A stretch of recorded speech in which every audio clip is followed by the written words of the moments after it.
Matthew chapter 7. Don't judge, so that you won't be judged. For with whatever judgment you judge, you will be judged, and with whatever measure you measure, it will be measured to you. Why do you see the speck that is in your brother's eye, but don't consider the beam that is in your own eye? Or how will you tell your brother, "Let me remove the speck from your eye," and behold, the beam is in your own eye? You hypocrite! First remove the beam out of your own eye, and then you can see clearly to remove the speck out of your brother's eye. Don't give that which is holy to the dogs, neither throw your pearls before the pigs, lest perhaps they trample them under their feet, and turn and tear you to pieces. Ask, and it will be given to you. Seek, and you will find. Knock, and it will be opened for you. For everyone who asks receives. He who seeks finds. To him who knocks it will be opened. Or who is there among you who, if his son asks him for bread, will give him a stone? Or if he asks for a fish, who will give him a serpent?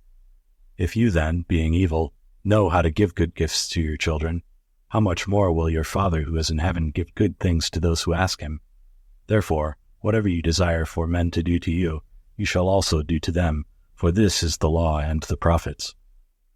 Enter in by the narrow gate, for the gate is wide and the way is broad that leads to destruction, and there are many who enter in by it.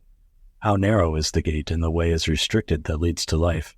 There are few who find it. Beware of false prophets, who come to you in sheep's clothing, but inwardly are ravening wolves. By their fruits you will know them. Do you gather grapes from thorns, or figs from thistles? Even so, every good tree produces good fruit, but the corrupt tree produces evil fruit. A good tree can't produce evil fruit, neither can a corrupt tree produce good fruit.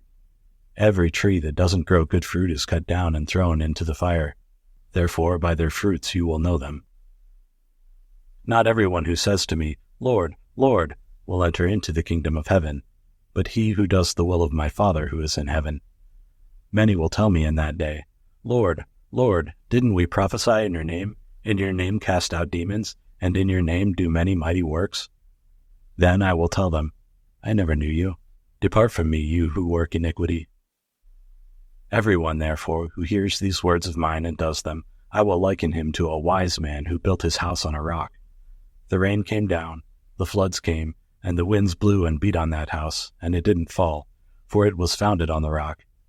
Everyone who hears these words of mine and doesn't do them will be like a foolish man who built his house on the sand. The rain came down, the floods came, and the winds blew and beat on that house, and it fell, and its fall was great. When Jesus had finished saying these things, the multitudes were astonished at his teaching, for he taught them with authority, and not like the scribes.